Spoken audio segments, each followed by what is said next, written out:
vraiment en forme, on va profiter pour louer le Seigneur. Et je vais demander à l'église de se tenir debout. Nous allons louer notre Dieu avec la force qu'il nous a donnée. Il est bon de louer Dieu comme ça.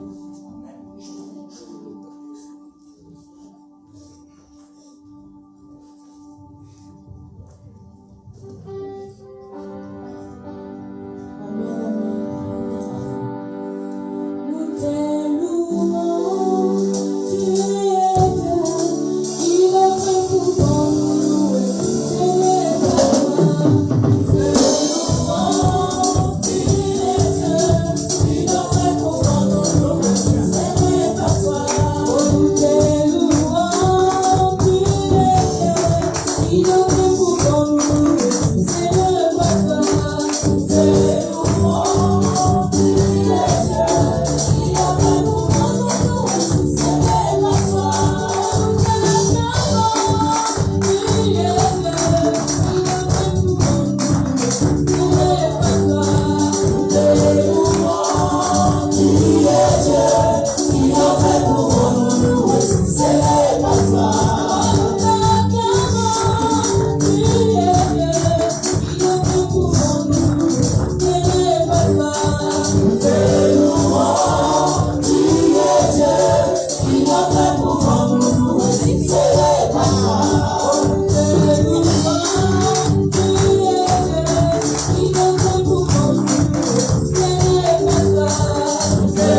venez demain avant l'heure, on va faire de l'ambiance. Amen.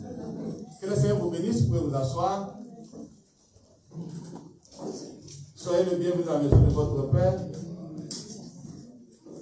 Nous allons incliner nos têtes dans la prière. Nous allons prier pour ce moment que Dieu nous a donné de pouvoir apprendre auprès de lui ce qu'il veut que chacun de nous puisse retenir et mettre en pratique.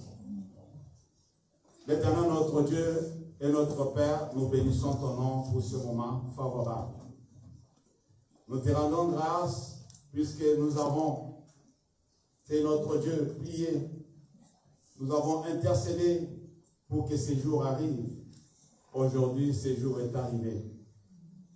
Merci notre Père, notre Dieu, d'avoir exaucé à nos prières et d'avoir donné à mon frère, à ma soeur, la disponibilité d'être là.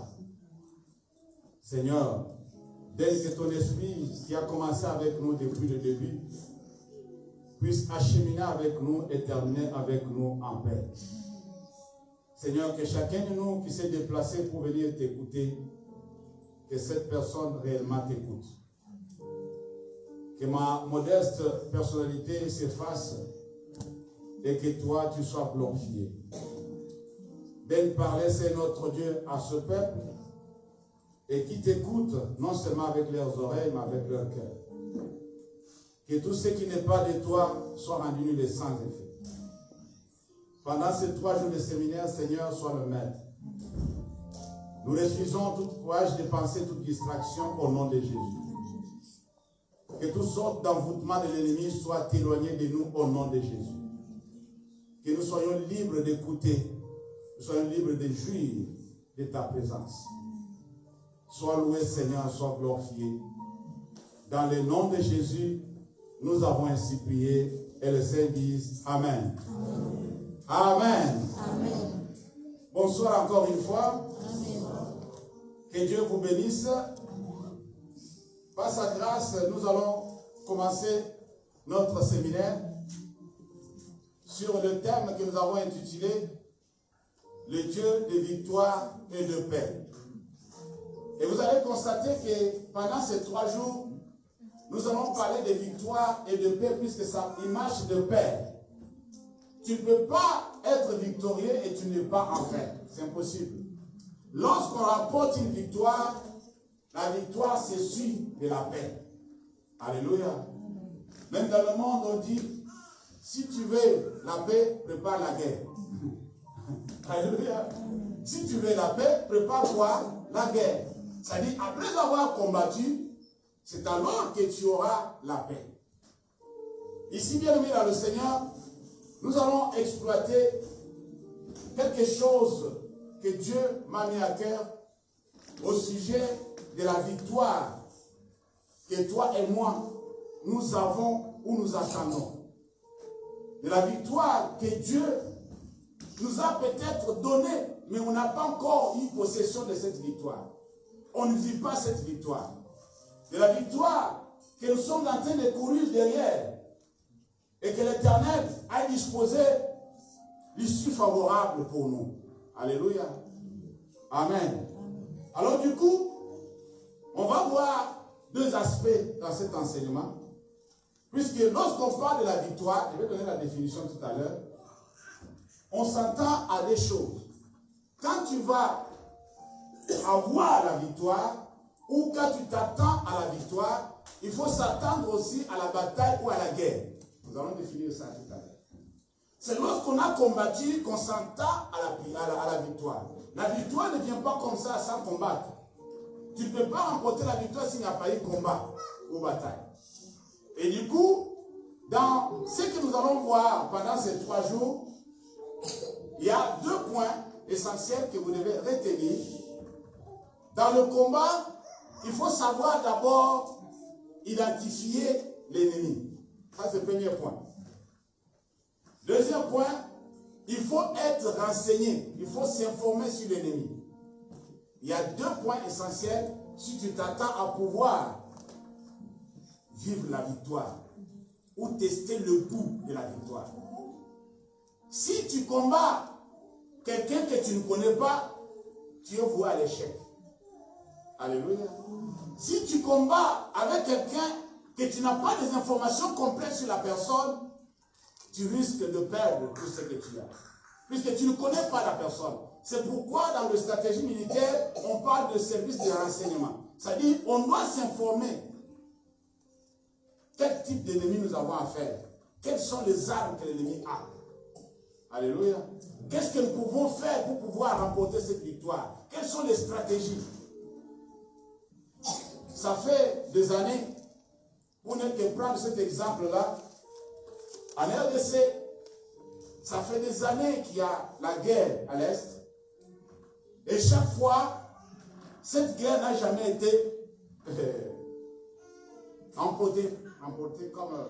on n'a jamais remporté la victoire. Dans quel sens? Il y a toujours des groupuscules, des rebelles qui surgissent par-ci, par-là, par-ci, par-là. Et maintenant, le gouvernement de la RDC nous informe que nous avons identifié l'ennemi. Amen. Après une vingtaine d'années, ils disent qu'ils ont identifié vraiment l'ennemi de la RDC. Alors, cela montre que maintenant, ils doivent maintenant se préparer par rapport à cet ennemi-là, qui était peut-être jadis inconnu, et qu'aujourd'hui, il est connu. Quand l'ennemi est connu, c'est déjà une partie de la victoire. Dis Amen. Amen. Puisque nous allons voir ça avec la parole de Dieu. Et du coup, lorsque nous allons exploiter tous ces champs, je ne pense pas qu'on va entrer dans la deuxième partie, dans ces 3 jours, pour le service de renseignement, les informations sur l'ennemi. Je vais m'attarder d'abord sur l'identification de l'ennemi. Amen. Amen. On va prendre notre temps pour identifier l'ennemi. Puisque quand tu t'attends à la victoire, c'est que tu es dans le combat. Dis Amen. Amen. Amen. Quand tu t'attends à la victoire, tu es en train de combattre d'une manière ou d'une autre, dans certaines circonstances, dans certaines situations. Alors nous allons lire la parole de Dieu. On va se tenir debout. Nous sommes dans le livre de Deutéronome, chapitre 28, le verset 7 et verset 8. C'est un verset que vous connaissez bien, puisque ça a été toujours affiché ici derrière. Mais aujourd'hui, ce n'est pas affiché, mais vous allez voir ça dans vos Bibles. Amen. Deutéronome 28, le verset 7 à verset 8.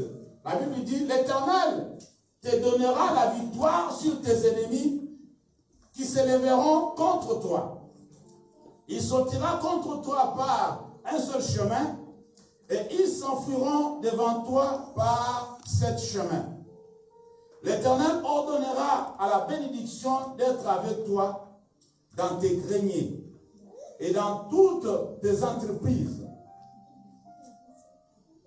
Il te bénira dans le pays que l'Éternel, ton Dieu, te donne. Parole du Seigneur. Amen. Vous pouvez vous asseoir. Merci beaucoup. Nous sommes en train de parler de la victoire aujourd'hui.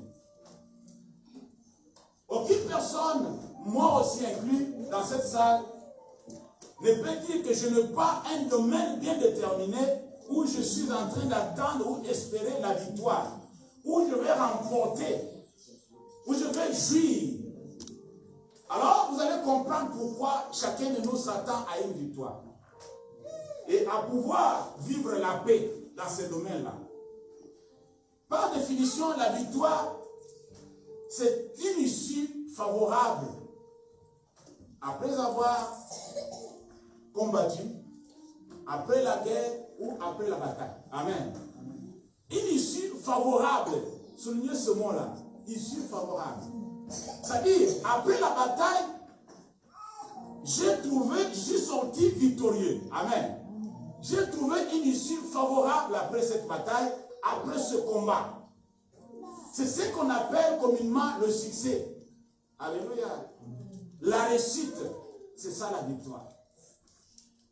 Et nous avons des domaines où nous voulons réussir.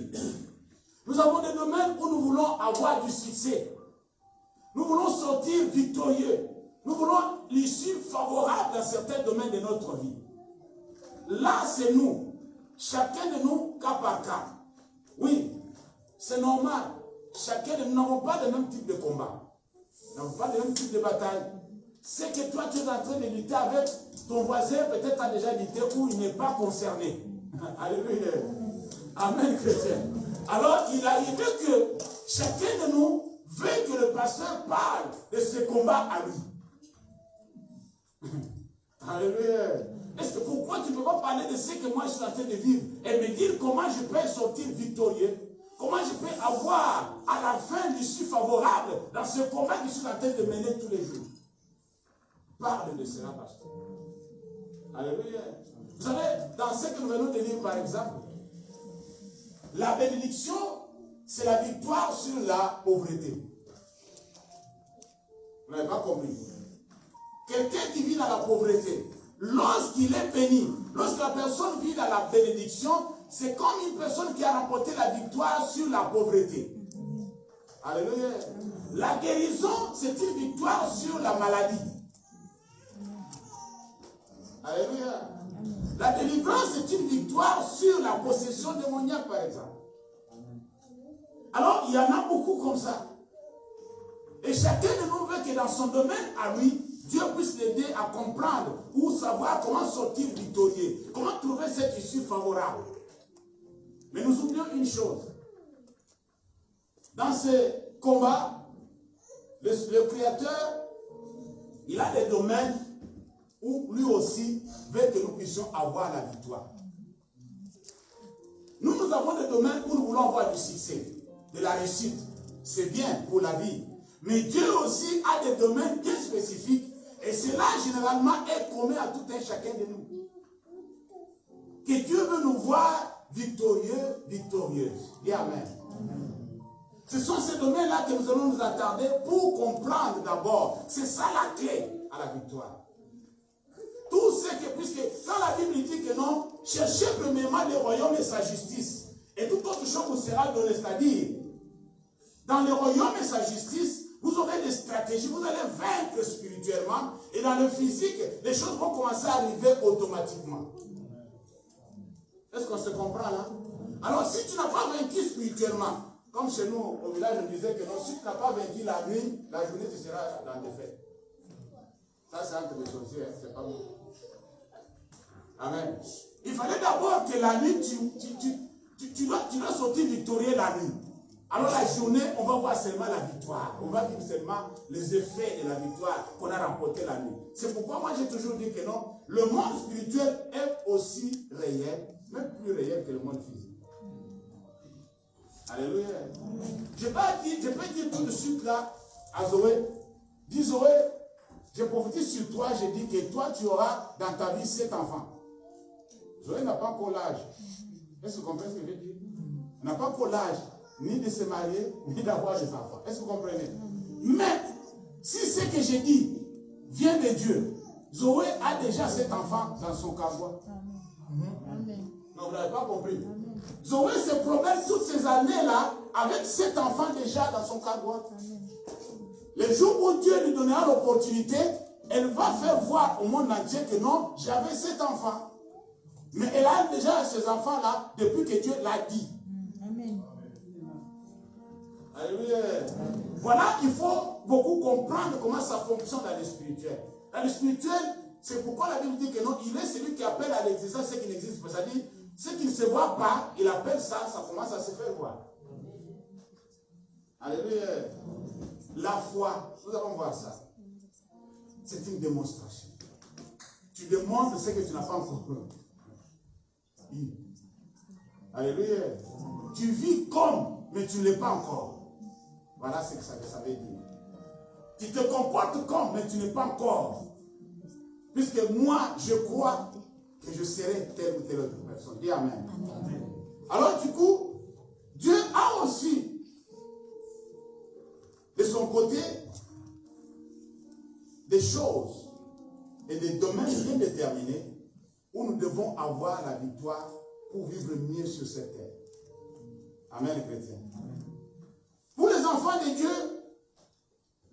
Dieu est prêt à faire et sa volonté et la volonté de ses enfants, si seulement si cette volonté coïncide ou se marie avec la sienne. Ce que tu veux que Dieu fasse pour toi, il est d'accord de pouvoir le faire. Alléluia. Mais tu dois savoir aussi quelle est la volonté de Dieu avant de pouvoir aussi présenter ma volonté. Dieu fait sa volonté d'abord et il regarde ta volonté si cette volonté-là est en harmonie avec sa propre volonté et puis il le fait. Dis Amen. 1 Jean chapitre 5 verset 14. 1 Jean chapitre 5 verset 14. C'est la même chose pour la victoire. Il y a des victoires que toi, tu veux remporter, des succès que tu veux remporter.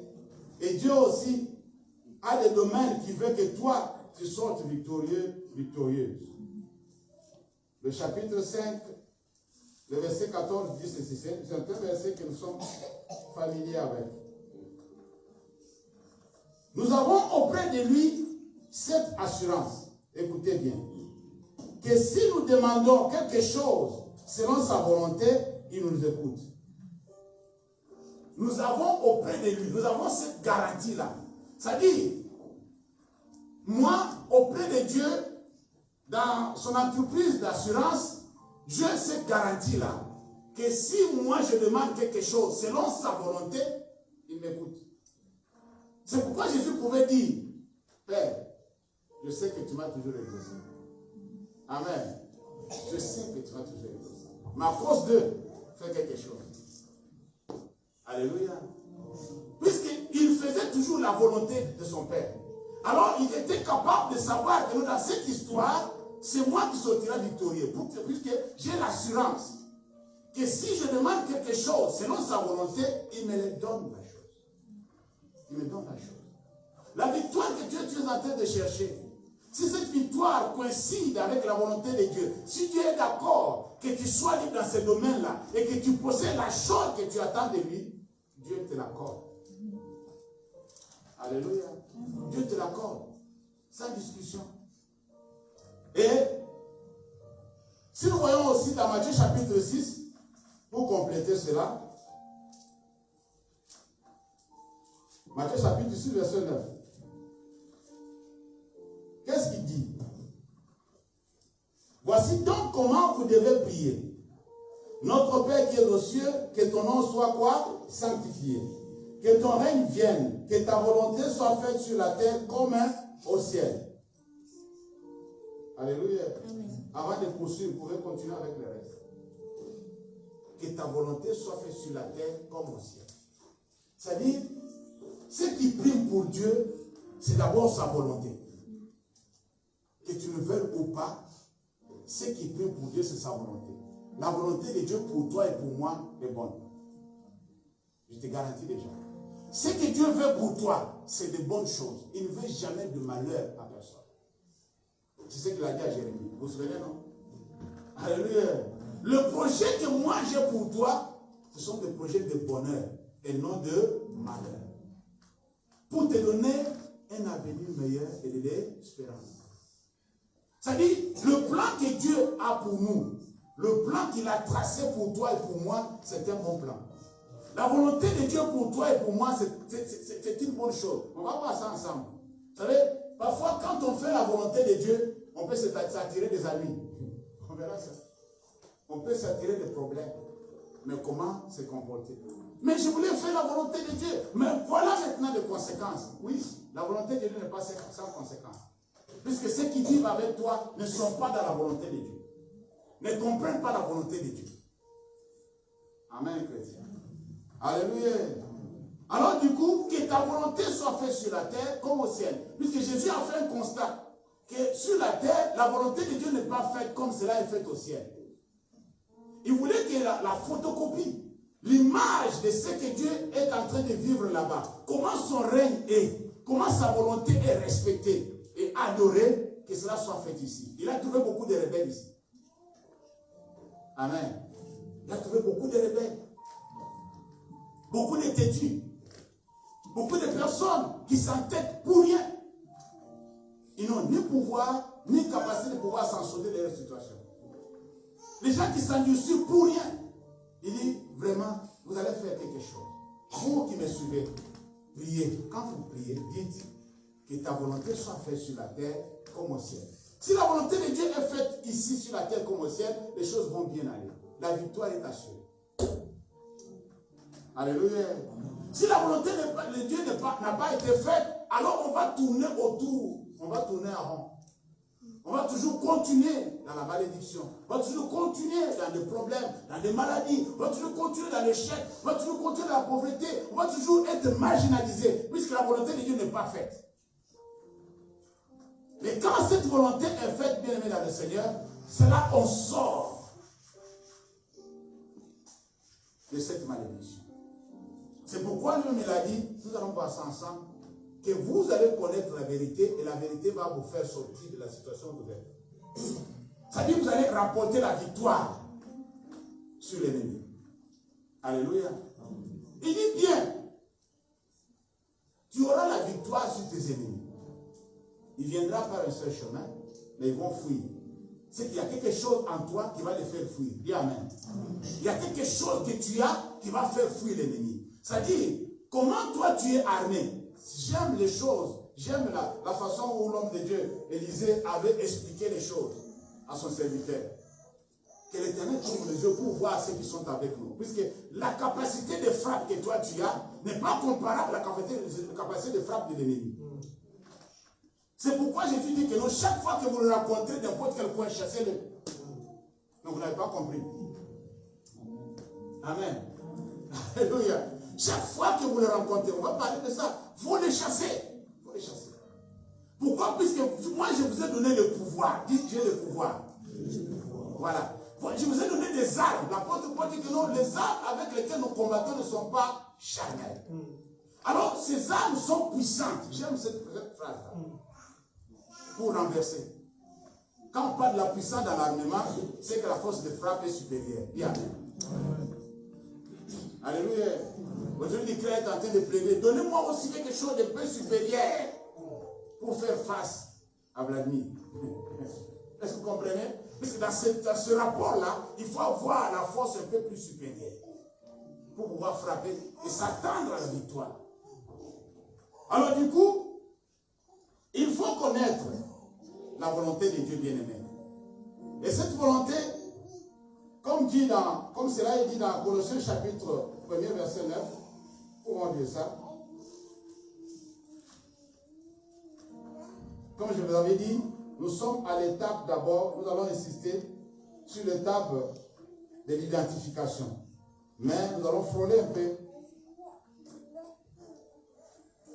ce domaine de renseignement.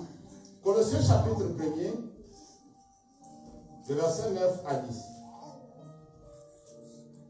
La Bible dit, c'est pour cela que nous aussi, depuis le jour où nous en avons été informés, nous ne cessons de prier Dieu pour vous et de demander que vous soyez remplis de la connaissance de sa volonté, en toute sagesse et intelligence spirituelle, pour marcher d'une manière digne du Seigneur et lui être entièrement agréable, portant des fruits en toutes sortes de bonnes œuvres et croissant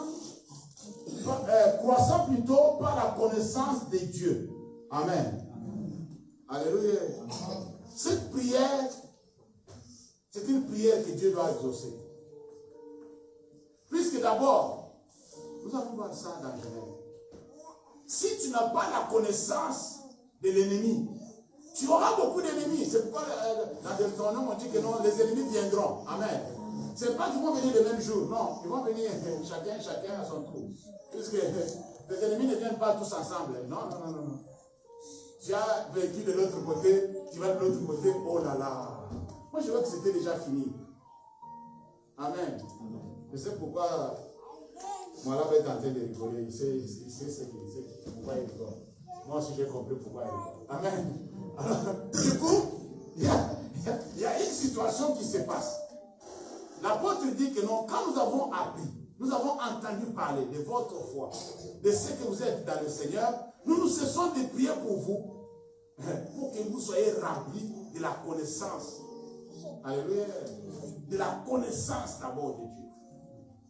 Quand tu connais Dieu, quand la connaissance de Dieu est en toi avec plénitude, les tactiques ou les techniques de l'ennemi seront visibles à l'œil nu. Est-ce que vous comprenez? Tu seras comme quelqu'un qui a maîtrisé le vrai dollar. Quand les faux vont venir, tu vas l'identifier facilement. Alléluia. Tu ne vas pas prendre trop de temps, tu dis non, comme moi je connais le vrai, ça c'est le faux. Puisque ce n'est pas comparable à ce que moi je connais. Alors il faut connaître Christ. Si tu connais Christ, si tu le découvres bien, si tu le maîtrises, tu vas avoir la suprématie sur tes ennemis. Amen. Alléluia. Tu vas être au-dessus, puisque celui c'est un stratège. Christ. Il va te donner des méthodes que les hommes n'ont jamais utilisées. Alléluia. Des méthodes dans le combat, dans les batailles, que les hommes n'ont jamais exploitées. Si vous regardez comment Dieu a opéré depuis l'Ancien Testament, à faire certains miracles, tu vois que les méthodes que Jésus avait faites, Jésus n'a pas répété ça 2 fois. Alléluia. Même les hommes qui ont utilisé l'Ancien Testament, la façon qu'ils ont fait des miracles, ça ne s'est pas répété 2 fois. Il y a des choses qui se font une seule fois. Et la prochaine fois, il fait autrement. Puisque c'est un stratège. Est-ce que vous comprenez? Il connaît le méthode. Il n'est pas comme le diable qui dit que non, moi je ne change pas l'équipe qui gagne. C'est-à-dire, la façon qu'il a fait avec Adam, il va le faire encore avec Tony. Alléluia. Puisqu'il sait que non, il va toujours vaincre. Puisqu'il sait que l'homme est ignorant. C'est pourquoi la Bible dit que mon peuple est détruit puisqu'il nous manque la connaissance. L'ennemi nous détruit puisqu'on n'a pas la connaissance dans ces matières-là. Alléluia. Alors on ne peut pas s'attendre à la victoire si on n'a pas la connaissance dans la matière. Il faut avoir la connaissance dans la matière. C'est pourquoi toi et moi on est là. Nous voulons apprendre, nous voulons comprendre des secrets. Nous voulons savoir comment maintenant nous pouvons nous comporter dans telle ou telle situation.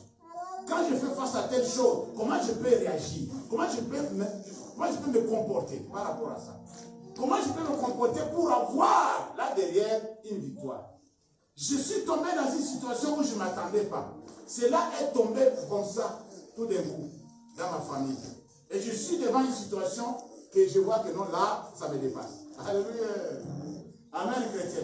Je n'ai jamais rêvé de ça, mais je n'ai jamais pensé à cela. Mais c'est arrivé. L'ennemi a attaqué. Il a frappé un domaine crucial, un domaine vital. Un domaine vital. Alors, qu'est-ce que tu vas faire? Il faut avoir le stratège. Alléluia. Lui va te donner des stratégies. Comment tu vas sortir de ces situations-là victorieux. Amen, chrétien. Comment tu peux avoir la victoire dans ces domaines-là? Mais si toi tu dis que non, je vais me débrouiller tout seul, tu vas te compliquer la situation.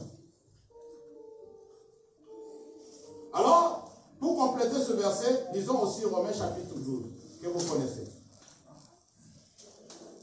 Romains chapitre 12, verset 2. La Bible dit, ne vous conformez pas au siècle présent, mais soyez transformés par le renouvellement de l'intelligence, afin que vous discerniez quelle est la volonté de Dieu, ce qui est bon, agréable et parfait. Parole du Seigneur. Vous devez être transformés par le renouvellement d'intelligence pour discerner. Amen. Pour faire la volonté de Dieu. La volonté de Dieu, c'est quoi? La Bible le dit dans ce verset. C'est ce qui est bon, ce qui est bien. Amen. Ce qui est bien pour Dieu est agréable pour Dieu. Est parfait pour Dieu. Amen. Je vous avais dit une fois ici que non, le vieux Osborne, fait à son âme, nous avait donné cette stratégie-là pour dire que non. Les gens se demandent comment je peux connaître la volonté de Dieu dans tel ou tel autre domaine. Je vais faire telle chose, mais comment savoir si c'est la volonté de Dieu? Il dit c'est facile, les amis. On était là, on les regardait comme ça. Il dit c'est facile. Si tu veux connaître la volonté de Dieu, il faut savoir des choses. Demande-toi, pose-toi la question. La première question, est-ce que ce que je fais, c'est bien pour Dieu? Alléluia. C'est ce que la Bible dit. Ce qui est bien, ce qui est agréable et parfait. Est-ce que ce que tu es en train de faire, est-ce que c'est bien pour Dieu? D'abord, tu vas comprendre que si c'est bien pour Dieu, alors, je vais le faire. Même si ça va me coûter des milliards, je vais le faire. Est-ce que vous comprenez ça? C'est la volonté de Dieu. Est-ce que c'est bien pour toi-même? Puisqu'on faisait certaines choses, ce n'est ni bien pour Dieu, ni bien pour toi. Tu vois que la chose que je vais faire va m'attirer des amis, et toi tu le fais. Alléluia. Amen, chrétien. Oh non, vraiment, quand je l'ai vue, vraiment, mon cœur m'a dit que non, c'est elle. Mais on t'apprend que c'est la femme de quelqu'un. Non, tu n'as pas compris ce que je viens de dire. Tu t'es renseigné. Tu es parti voir ton service de renseignement. On te dit que non, c'est la femme de quelqu'un. Toi, tu dis que non. Oh, mais moi, ton cœur t'a dit pour la femme de quelqu'un. Alléluia. Tu vas faire quelque chose qui va t'attirer des amis. Est-ce que c'est là la volonté de Dieu? Oh non, j'ai pris pour qu'il laisse son mari et qu'il vienne voir le père. Non. Là, cette prière-là, Dieu ne veut pas exaucer. Amen. Troisièmement, il faut savoir, est-ce que si c'est la volonté de Dieu, est-ce que la chose que je suis en train de faire là, est-ce que c'est bien pour mon prochain? Tous ceux qui vivent avec moi. Amen, chrétien. Est-ce que quelqu'un d'autre peut bénéficier de ce que moi je suis en train de jouir? Ou bien tu es là, la chose, c'est toi qui es content, contente pour la chose, mais ceux qui sont autour de toi pleurent. Alléluia. Gémissent, disent mes frères, s'ils savaient que nous on n'apprécie pas ça, s'ils savaient que nous on n'approuve pas ça, s'ils savaient que ce qu'il est en train de faire là, ce n'est pas bien, nous sommes malheureux à cause de ce qu'il est en train de faire. C'est-à-dire que ton entourage pleure de ce que toi tu es en train de faire. Tu ne te poses même pas la question de savoir est-ce que ce que je suis en train de faire là, c'est bien aussi pour mon voisin. Alléluia, chrétien. La volonté de Dieu. C'est facile à savoir. Il dit ne prie pas beaucoup. Regarde ces trois domaines là. Si ça va, si c'est bien pour Dieu, si c'est bien pour toi, si c'est bien pour ton voisin, fonce. Fais-le. Tu verras qu'à la fin, vous tous vous serez des victorieux. Puisque Dieu veut que ce que tu vas faire puisse te bénéficier aussi à toi. Amen, chrétien. Alléluia. Alors du coup, si nous retournons dans notre... Non, comme je disais, il faut que je le dise, sinon je vais le passer. Vous savez, faire la volonté de Dieu parfois, ça peut nous attirer des amis. Amen. La volonté de Dieu nous amène à la victoire, mais faire la volonté de Dieu peut nous attirer des amis. 1 Pierre chapitre 4, verset 19. 1 Pierre chapitre 4, verset 19. Qu'est-ce que la Bible dit?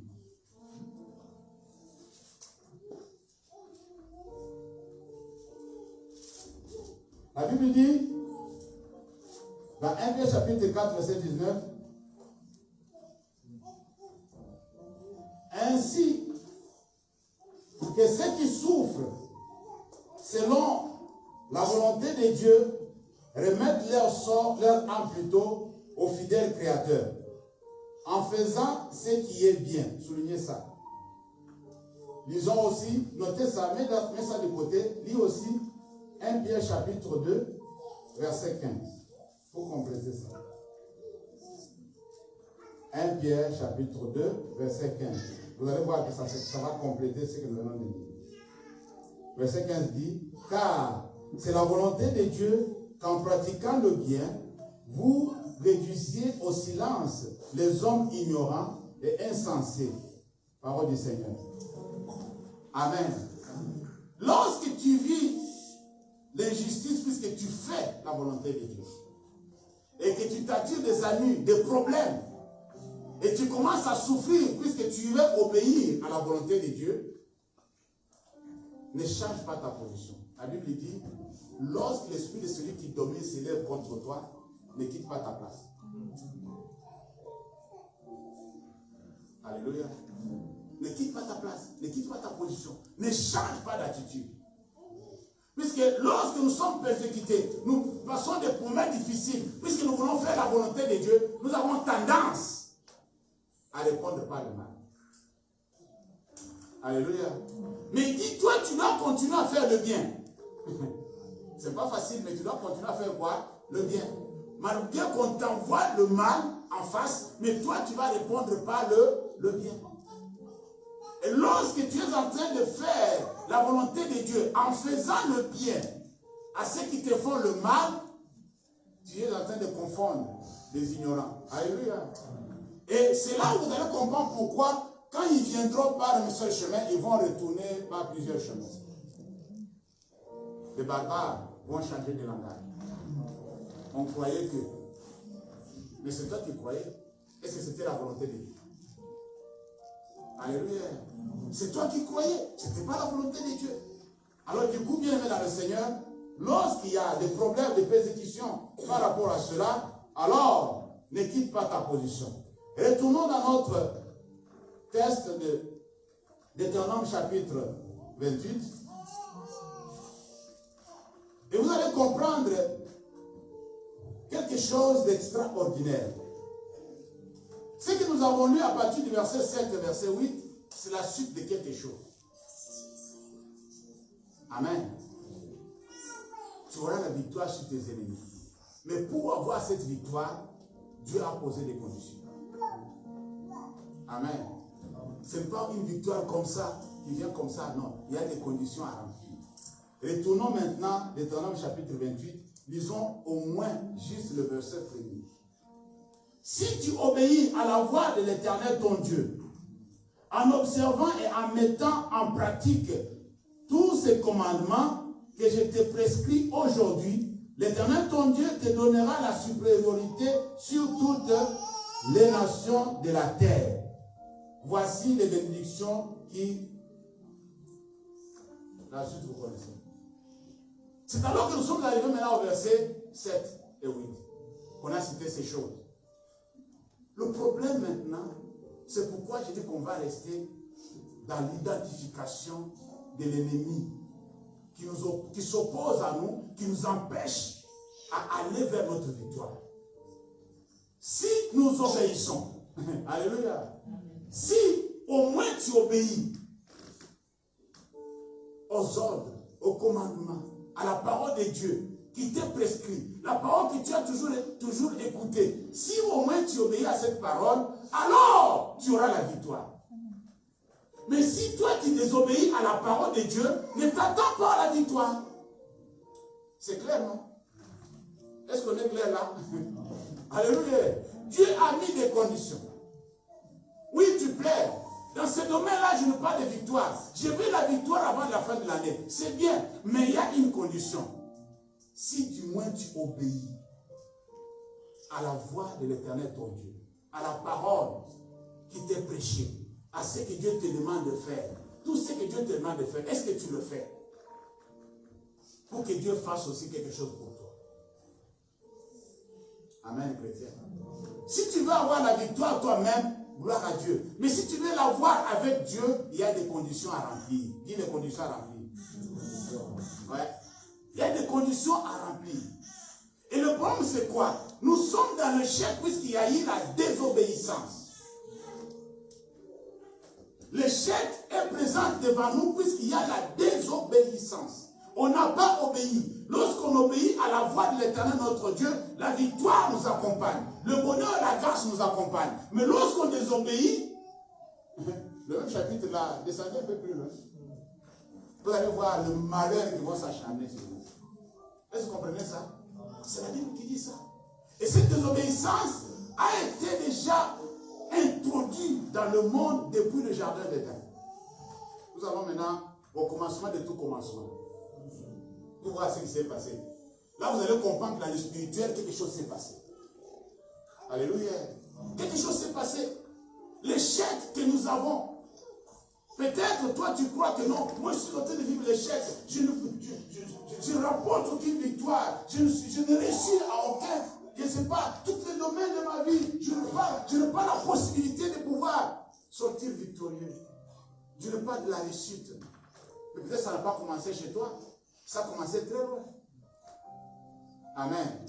Et la malédiction ou le lien continue à ronger de génération en génération. Et toi, tu subis ce que toi, tu n'as pas connu. Amen, chrétien. Alors du coup, il y a quelque chose que nous devons savoir. Vous savez, le problème est que la désobéissance a été quelque chose de très fatal à l'humanité tout entière. Genèse chapitre 3, verset 1. Ça fait mal de revenir sur ça, mais nous sommes obligés de remuer un peu dans la plaie pour pouvoir guérir la plaie. Amen. Nous sommes obligés de mettre un peu de l'alcool pour pouvoir un peu toucher encore, retoucher, afin que tous les nyama puissent partir. Alléluia. Genèse chapitre 3, le verset 1er. La Bible dit, le serpent était le plus rusé de tous les animaux du champ que l'Éternel Dieu avait fait. Et dit à la femme, Dieu a-t-il réellement dit, vous ne mangerez pas de tous les arbres du jardin? Alléluia. Amen, chrétien. Amen. Donne-moi un amen, non? Puisque ça ne va pas bien là. Ça va pas bien. Parmi tous les animaux, la Bible identifie cet animal qui était le plus rusé. Le problème que nous sommes toujours dans la défaite, c'est que nous sommes tombés dans la ruse du diable. Cet animal était le plus rusé. Et comme il était le plus rusé, c'est l'animal que le diable a utilisé pour transmettre la désobéissance à l'humanité. Il a utilisé le serpent. Vous voyez la suite. Dieu a maudit même le serpent. Amen. Puisqu'il avait été utilisé par le diable pour séduire l'homme que Dieu a créé à son image, selon sa ressemblance. Le serpent était le plus rusé. C'est lui qui est venu maintenant avec sa ruse pour séduire la femme. L'Éternel a-t-il réellement dit? Premier point. Si tu veux combattre, identifie ton ennemi. Si tu ne l'as pas identifié, tu tomberas en échec. Ça, c'est le premier cas. Ève ne savait pas que la personne qui parlait à travers le serpent, c'était son ennemi numéro 1. On va voir ça en détail. L'ennemi non identifié. Elle a vu le serpent. Elle parlait avec le serpent comme elle parlait avec des lions, avec des lièvres, avec des canards. Jouer dans le jardin. Amen. Et le serpent a commencé à causer. C'est-à-dire, elle voyait le serpent. J'aime ce que l'apôtre Paul a dit. Nous ne combattons pas contre la chair. Il y a quelque chose derrière. Derrière le serpent, il y avait l'ennemi numéro 1 de l'homme. Satan lui-même. C'est lui qui avait utilisé le serpent pour transmettre cette désobéissance. Afin que la malédiction tombe sur l'homme. Vous savez pourquoi? Je vais vous dire la vérité. Satan était jaloux. Amen, chrétien. Nous allons voir, dans l'Apocalypse, il dit que l'homme allait à la terre, puisqu'il est descendu avec colère. Mais avant ça, disons, Éphésiens chapitre 6. Éphésiens chapitre 6. Le diable est mauvais. Vraiment, il est mauvais. Éphésiens chapitre 6, le verset 11 et le verset 12. La ruse. La Bible dit,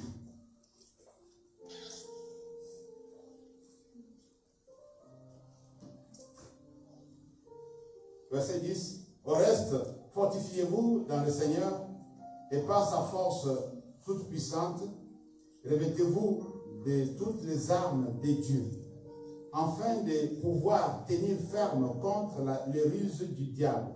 Soulignez ça.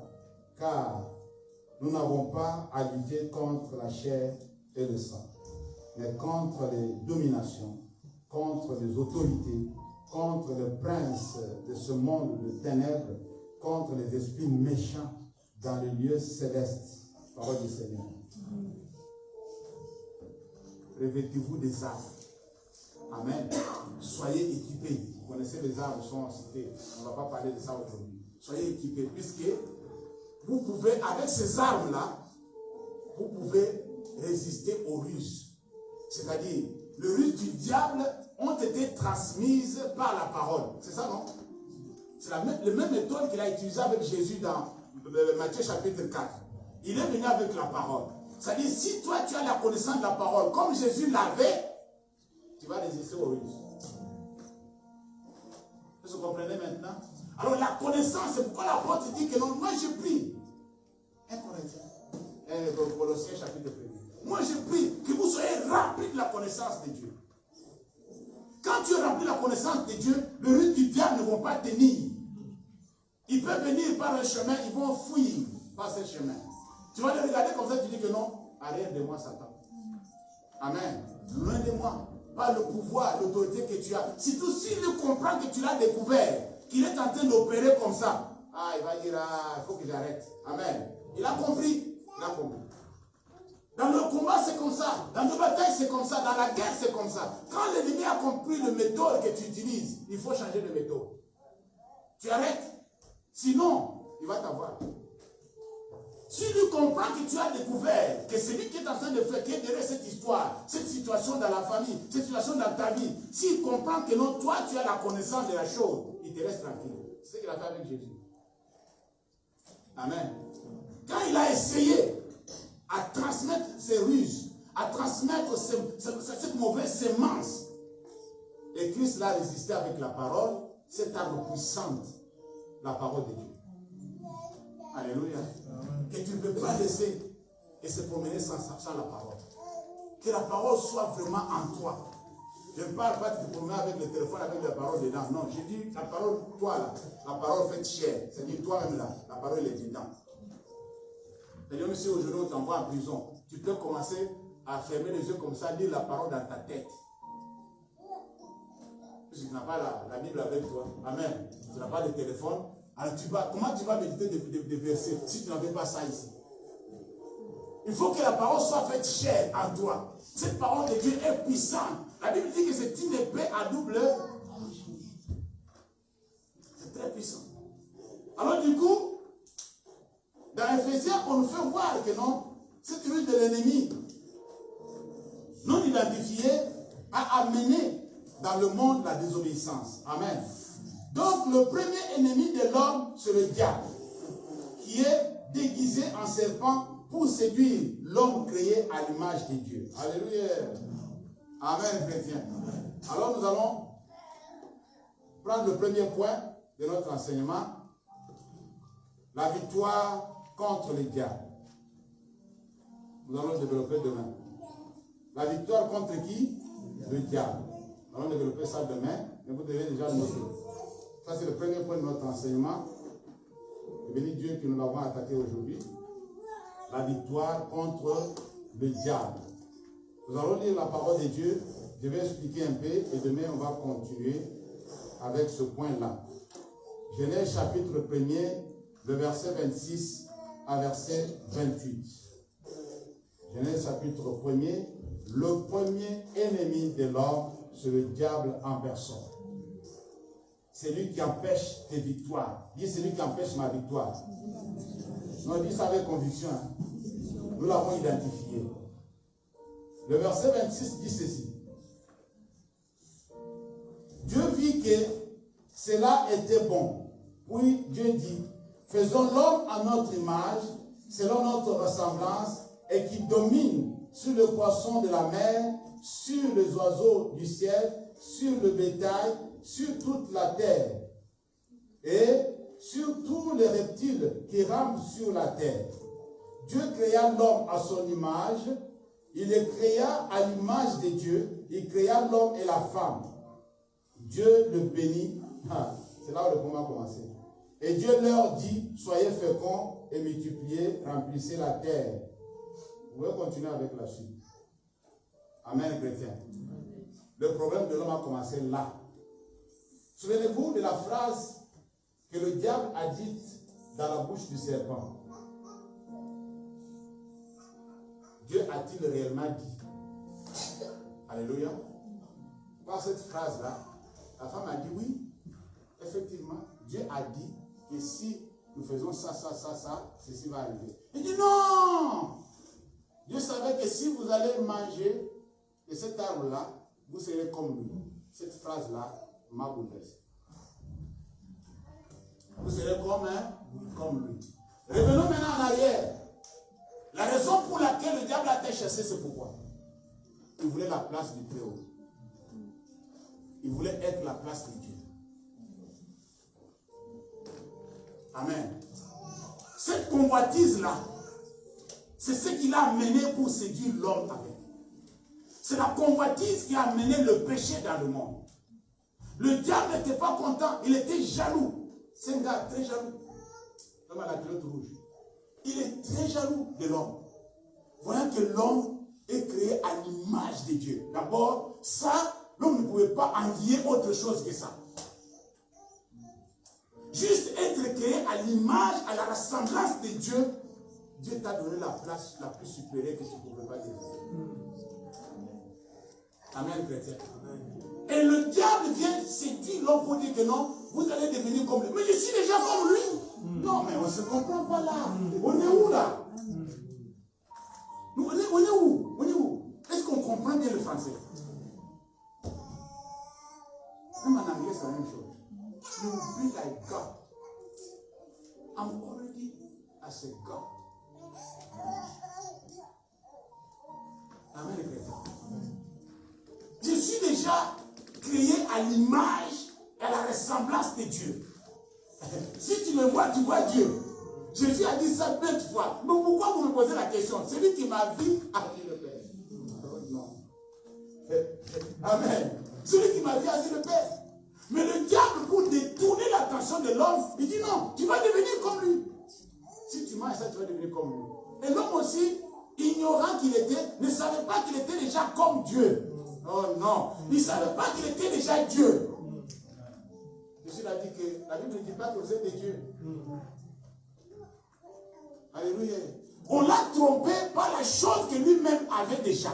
C'est-à-dire pour le confisquer la chose. Le diable avait voulu confisquer à l'homme ce que l'homme avait. Par jalousie. Ce que moi j'ai désiré au siècle, on m'a chassé et Dieu l'a donné à un immortel. Est-ce que vous comprenez là? C'est là où sa jalousie, c'est là la haine que le diable haït contre l'homme. Je me suis révolté quand je méditais ça. Je dis Seigneur, mais ça fait mal. Comment il peut arriver jusqu'à ce niveau-là? C'est-à-dire tous ces privilèges que Dieu a fait à l'homme, qu'il a donné à l'homme. La Bible dit qu'il est béni encore. Il va encore trop loin. Il est béni. Non seulement ils sont à l'image de la semblance de Dieu, mais il est béni encore. Il dit soyez féconds, multipliez, remplissez la terre. Et nous allons voir encore l'autre point qu'il a beaucoup énervé, puisque je vous avais dit ici, en passant, un jour, que le diable connaît, puisqu'il était au ciel, il sait comment là-bas le jardin de Dieu est. Il connaît le jardin de Dieu. Et Dieu a pris le morceau du jardin, du jardin du ciel, pour venir donner aussi ce plaisir-là à l'homme. Puisque Dieu, tout ce qu'il fait, il prend le modèle au ciel. Dis le modèle au ciel. C'est ce qu'il avait dit à Moïse. Le tabernacle, tu vas faire selon le modèle que je t'ai montré. C'est-à-dire, oh non. Alléluia. Dieu prend le jardin, le type de jardin, le modèle. Puisque la Bible dit que non, ce n'est pas Adam qui a planté le jardin. C'est Dieu qui a planté le jardin. Donc le créateur s'est agenouillé pour planter les plantes. Il a pris son temps pour planter ce jardin, pour donner l'esthétique au jardin. Ce n'était pas la brousse, ce n'était pas la forêt. On n'a pas parlé du forêt. On n'a pas parlé de la savane. On ne parle pas des montagnes, On parle du jardin. Là où l'homme va prendre le plaisir. Là où l'homme sera bien. Il va prendre des selfies. Vous connaissez les selfies? Alors, quand le diable a vu le jardin, vous savez que c'est la raison pour laquelle Dieu a effacé ses âges jusqu'à ce jour. Il a effacé. Ce modèle-là n'existe plus. Si vous allez dans les jardins que les hommes ont fait, vous dites, waouh, ce monsieur a été inspiré. Mais le jardin que Dieu m'avait planté à Éden, c'était comment? Si le jardin de l'homme vous impressionne, mais le jardin que Dieu lui-même a planté à Éden pour Adam, qu'il avait créé à son image, selon sa ressemblance. Puisque Dieu ne veut pas placer la personne qui le ressemble, la personne représentant l'égal sur la terre, dans un endroit, façon. Il sait faire de bonnes choses, notre Dieu. Jésus m'a dit que non, ne vous inquiétez pas. Je vais vous préparer des villas. Quand j'aurai fini, je vais vous prendre. Dieu ne donne pas des trucs machins aux gens. Si tu es avec Dieu, attends-toi des choses merveilleuses. Des choses merveilleuses. Attends-toi des choses extraordinaires. Des choses qui n'ont jamais existé. Notre Dieu est au-delà de ça. Si l'homme peut inventer certaines choses, ça nous impressionne. Combien plus fort est notre Dieu? Le Créateur. Je ne sais pas si je me fais comprendre. Je parle du Créateur. Je ne parle pas de l'inventeur. Non. Il y a une différence entre l'inventeur et le Créateur. Lui, c'est lui qui crée. Oh non. C'est lui là, il crée. Il n'invente pas. Alléluia. Amen, chrétien. Alors, tous ces privilèges que Dieu a disposés pour l'homme et la femme qu'il avait créés à son image a suscité la jalousie, a suscité la haine, a suscité au diable. Vraiment, il regarde, mais qui est l'homme pour que tu prennes soin de lui? Il est semblable à une fleur. Il se lève le soir et se couche. L'homme est tiré de la poussière et retourné à la poussière. Et tu fais tous ces efforts-là pour le mettre dans ce confort. Moi, je vais le faire chasser du jardin. Voilà la décision du diable. Je vais le faire chasser du jardin. Comme j'ai été chassé au ciel. Il s'est vengé. Voilà pourquoi les chérubins, les gros bras, sont placés à l'Orient pour dire que l'homme ne va plus rentrer dans le jardin. Depuis c'est tout. Le diable a dit, ouais, maintenant c'est bon ça. Maintenant on est pareil. On va maintenant se promener. Et Dieu qui dit que non, l'homme maintenant, je suis vraiment fâché contre toi. J'avais voulu que tout soit facile pour toi. Maintenant tu vas aller cultiver la terre. C'était une punition. Amen. On se tient debout, on va prier. Et on va continuer.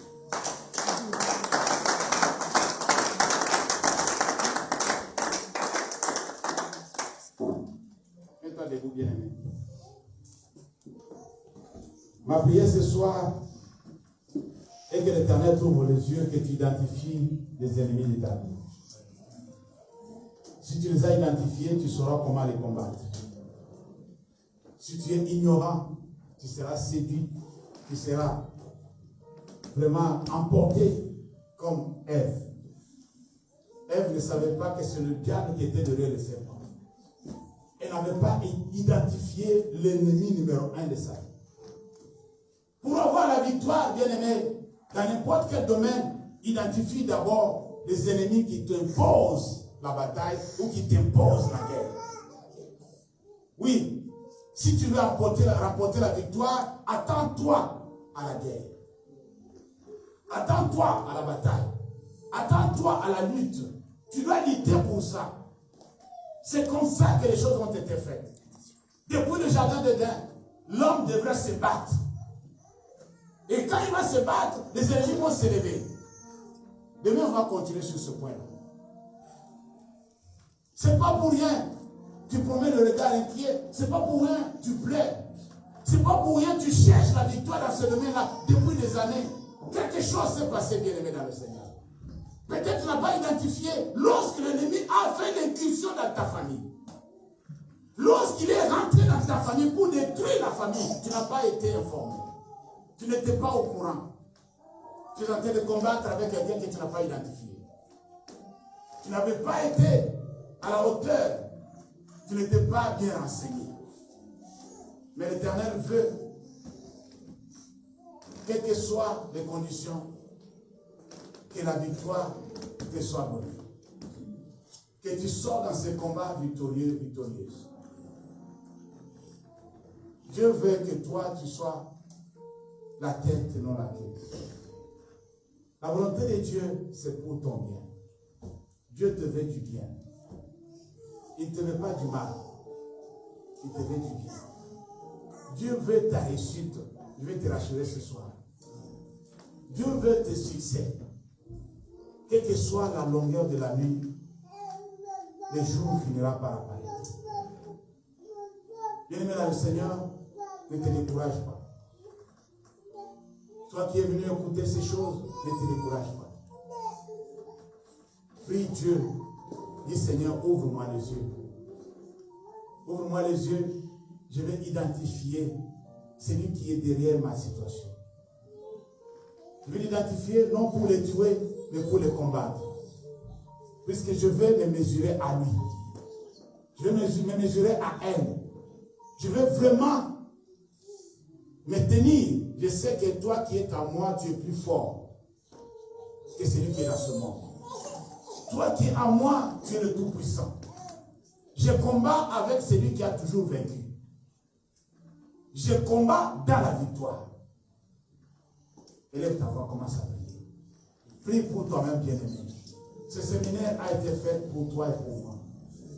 Que chacun de nous prie pour soi-même. Nous avons besoin de la victoire, bien-aimé.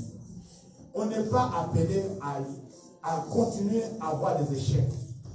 Nous ne sommes pas toujours des perdants. On est fatigué de perdre, bien-aimé. Quel jour on va aussi gagner? On est fatigué de pleurer. On ne doit pas continuer comme ça. Dieu a décidé de pouvoir nous aider à sortir de cette situation. Que ce séminaire puisse aboutir à quelque chose de victorieux pour toi et pour moi. Que nous puissions remporter la victoire que notre Dieu nous a déjà léguée, nous a déjà donnée, nous a déjà destinée. La victoire que lui-même nous a déjà confiée. Que nous devons entrer en possession. Alléluia. L'Éternel, notre Dieu, notre Père, nous avons besoin de toi pour la victoire, mon Dieu, mon roi, dans n'importe quel domaine de notre vie. Mais toi, tu veux nous rappeler, Seigneur notre Dieu, qu'il y a un ennemi numéro 1, qu'on ne doit pas laisser, c'est notre Dieu, passer inaperçu. Qu'on ne doit pas, c'est notre Dieu, quitter le regard. Qu'on doit fixer le regard. Qu'on doit surveiller. Qu'on doit, c'est notre Dieu, espionner, même si possible, pour qu'il puisse, c'est notre Dieu, comprendre ses méthodes. Pour comprendre, mon Dieu, mon roi, ce qu'il est en train de faire pour nuire à notre vie, pour nuire à la famille, pour nuire à notre santé, pour nous empêcher à concevoir, pour nous empêcher à avoir des enfants, pour nous empêcher à avoir, c'est notre Dieu, le document, pour nous empêcher à avoir la guérison. Cet ennemi qui s'oppose à notre bien-être. Alléluia. Cet ennemi qui s'oppose à notre bien-être. L'ennemi numéro 1, Seigneur, tu nous as fait comprendre que c'est le diable lui-même. Le diable en personne, oui, Père, c'est lui qui est en personne, en charge. C'est lui qui amène toutes les valeurs sur tes enfants. C'est lui qui vient pour séduire. C'est lui qui vient avec la ruse pour pouvoir emporter tes enfants loin de toi, pour les amener hors de ta portée, pour les chercher à nuire à leur bien-être. L'Éternel notre Dieu accorde sa jalousie. À cause de la haine qu'il a contre l'homme. À cause, mon Dieu, mon roi, de ce qu'il a vu, de tous ces bienfaits que tu as fait pour l'homme. Le diable n'est pas content. Il a fallu qu'il vienne pour séduire l'homme. Qu'il vienne pour amener, traîner l'homme dans la désobéissance, mon Père. Élève, c'est notre Dieu, la foi de tes enfants. Élève, mon Dieu, mon roi, l'aspect spirituel de tes enfants. Ouvre-nous des cieux, mon Dieu, mon roi, pour voir. Que l'ennemi, c'est notre Dieu, soit identifié. Que l'ennemi soit identifié, Seigneur. Comme ça, nous saurons le combattre. Nous saurons, c'est notre Dieu, le défier. Nous saurons se mesurer à lui, puisque nous l'avons identifié. Dans le nom de Jésus. Tout celui qui se cache derrière notre malheur. Tout celui qui se cache derrière tout le monde de notre vie. Toutes les situations compliquées. Seigneur, toutes sortes, mon Dieu, mon roi, de choses qui nous empêchent de dormir, qui nous ravit le sommeil. On se pose mille questions, mon Dieu, mon roi, pour savoir. Mais toi, tu nous fais comprendre que c'est lui le jaloux. C'est lui le jaloux, Seigneur. Je t'en prie, notre Père, notre Dieu. Oriente tes enfants. Éclaire-nous, Seigneur.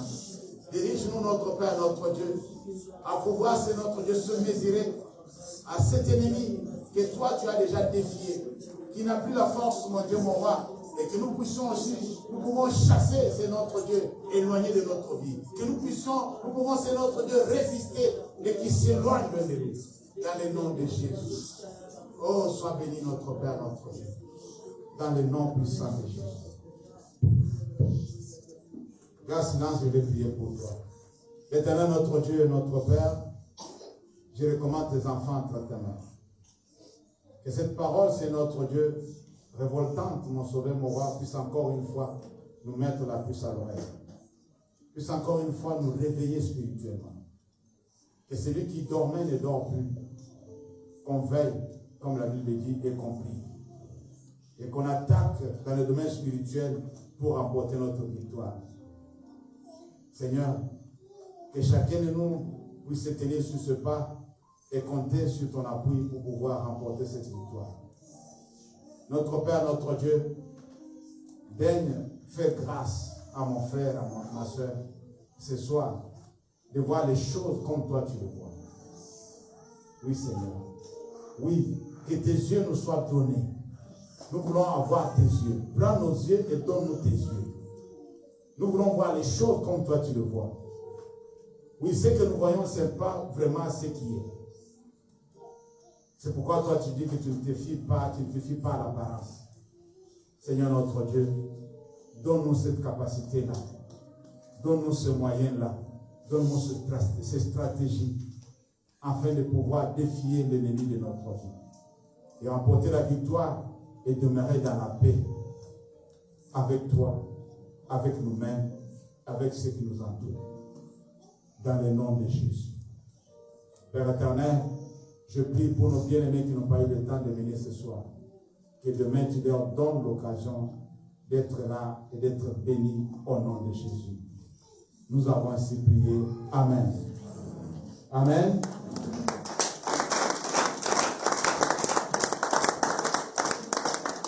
Nous allons continuer demain sur ce premier point. L'ennemi numéro 1 de l'homme, c'est le diable. Après quoi, nous allons passer au deuxième point. Je nous invite, pour ceux qui gênent, de continuer à gêner avec nous. Que le Seigneur vous bénisse. Ceux qui vont se joindre à nous aussi dans le jeûne, que le Seigneur vous bénisse aussi. Et nous sommes entrés dans le combat spirituel sans le savoir. C'est ça, ce que nous sommes en train de faire. Amen. Alors du coup, l'ennemi ne sera pas content, ni pour celui qui parle, ni pour ceux qui écoutent. Puisque en Israël, lorsque les ennemis d'Israël apprenaient qu'ils sont en train d'être enseignés, ils tremblaient, puisqu'ils savent que non, quand ils vont sortir de cet enseignement, les choses ne seront pas comme avant. Alors prie pour toi-même, prie pour la famille, prends du temps dans la prière. Demain, on commencera à 18h. Si déjà à partir de 17h30 tu as le temps, viens, la salle sera déjà ouverte. On va prier ensemble avant de commencer le culte. Que le Seigneur vous bénisse. Je laisse le micro à la modératrice pour continuer le programme.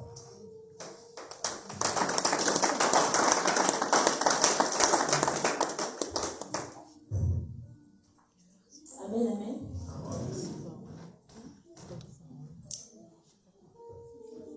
Nous avons été bénis par cette parole.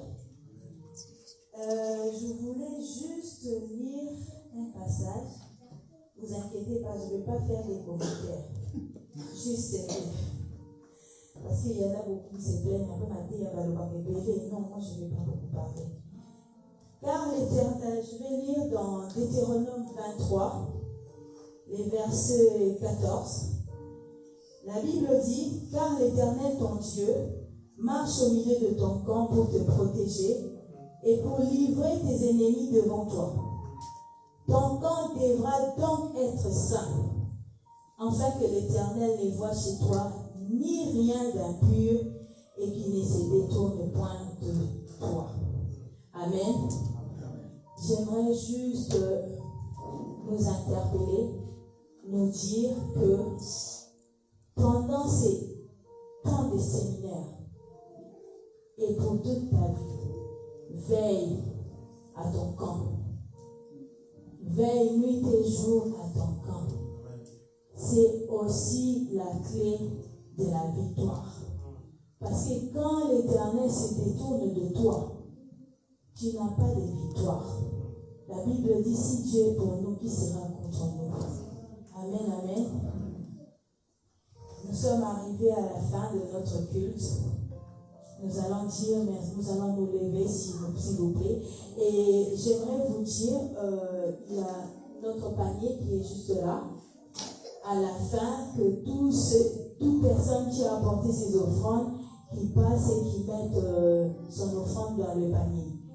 Et comme le pasteur l'a dit, on continue encore la séminaire demain, après-demain. ça se termine le dimanche et on continue avec notre jeûne de prière. Donc j'aimerais nous inviter à nous lever au devant de la présence de l'Éternel pour clôturer ce temps de prière. Merci Jésus.